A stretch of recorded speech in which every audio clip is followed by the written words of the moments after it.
Hey there! Thanks for being a part of Groundwork Collective, a community where we enjoy sharing how to build good foundations with our horses from the ground up into the saddle. A couple of weeks ago, my friend Michelle told me that she was going to be doing a last-minute end-of-summer trip and had planned to be riding through my favorite mountains in Central Oregon. When she asked me if I wanted to ride with her, not only did I jump at the chance, but I was able to change my whole schedule around and arrange to haul all my horses, my dog, and the basic essentials up to the mountains for about a week.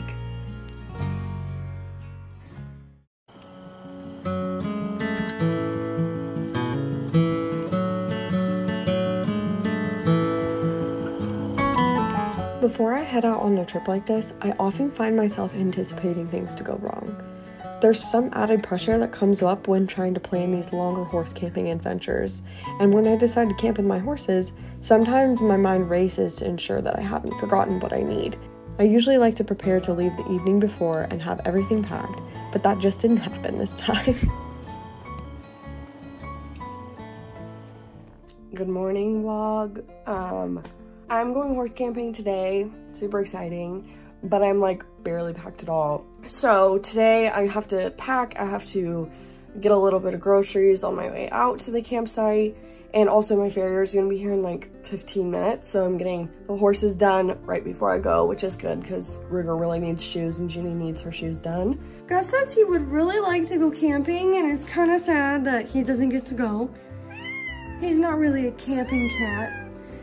Camping with my horses has taught me so much when it comes to planning and packing well, but I've also learned to just go with the flow when obstacles pop up.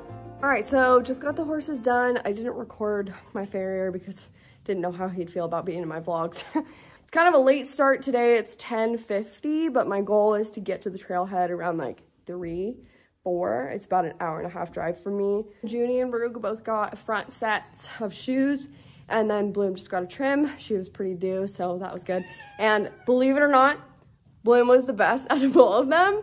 I'm glad we got the horses done before we left. I was worried I wasn't gonna be able to do it. My farrier was very gracious and said that he would. Tip your farriers well, people, because they are important and you want them to want to do a good job with your horses. And so I'm just gonna start, get going.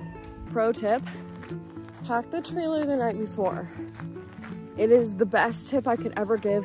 So if I just have to load the horses and load my stuff in the morning, it's great. I've been riding both Ruger and Junie the last couple of days just to get them both ready for camping. Scooby!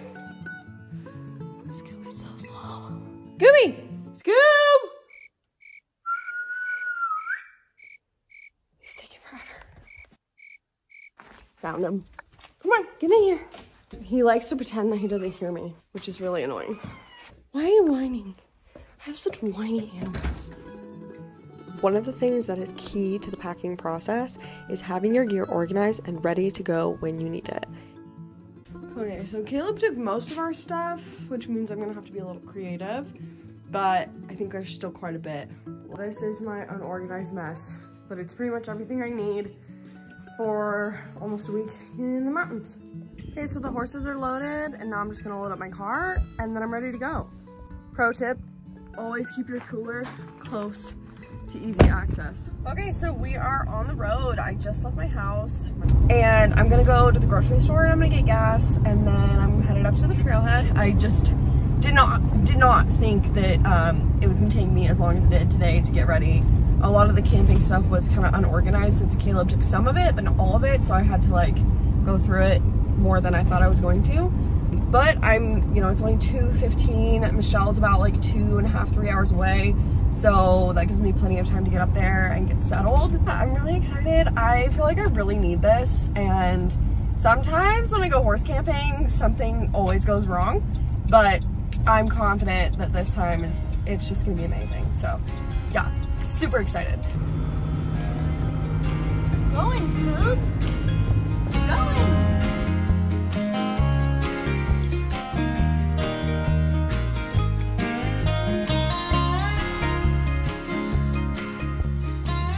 Okay, so we just got to the horse camp and I got all the horses put away in the corrals. Honestly, this is one of the nicer horse camps I've ever been in because they're metal stalls, and that's really nice. I was actually kind of worried because Junie is a wood chomper, and I forgot my no chew spray. I have yet to come to this one. There's some other ones in this area that I've been to, but not this one. And this is a really, really pretty spot. So the first thing I'm gonna do is get some of my stuff out and like get the hay out and get them water. And then I'm gonna put up my tent and all that good stuff. So Michelle's not here yet, but she should be here in like an hour or so.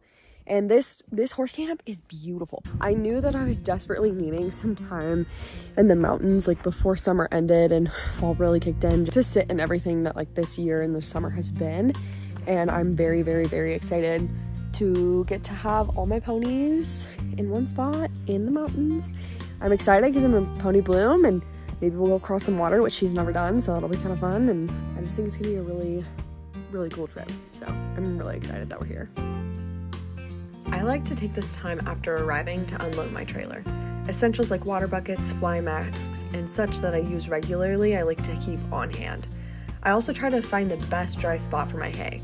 Once I've got that done, I like to clean up my tack room a bit after traveling on the dirt roads, since everything gets just a little bit jostled.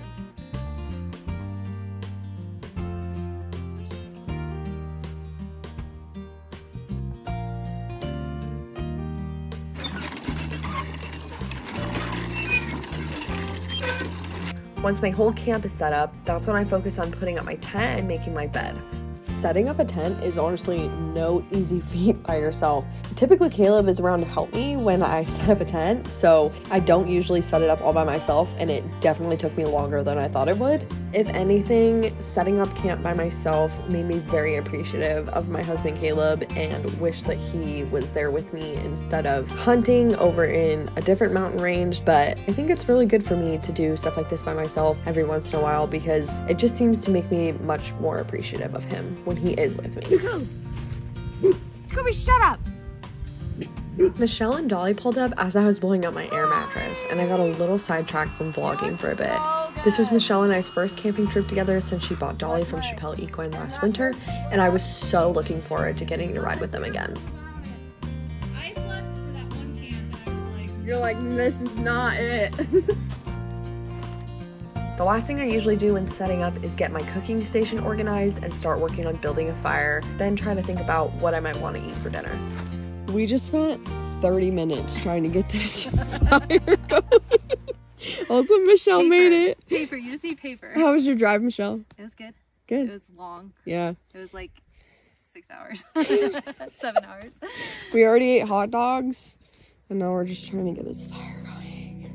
Over the course of 6 days, we ended up bringing 4 horses between the both of us, spent a lot more time than you'd think laughing through all of our camp chores. We're just making s'mores with a shoe. Covered a little over 40 miles of backcountry wilderness trails, and spent some sweet time reflecting on all the groundwork that it's taken us to get to this place with our horses. Good girl. There's really nothing quite like the communication, trust, and partnership you build with your horses when riding through big country.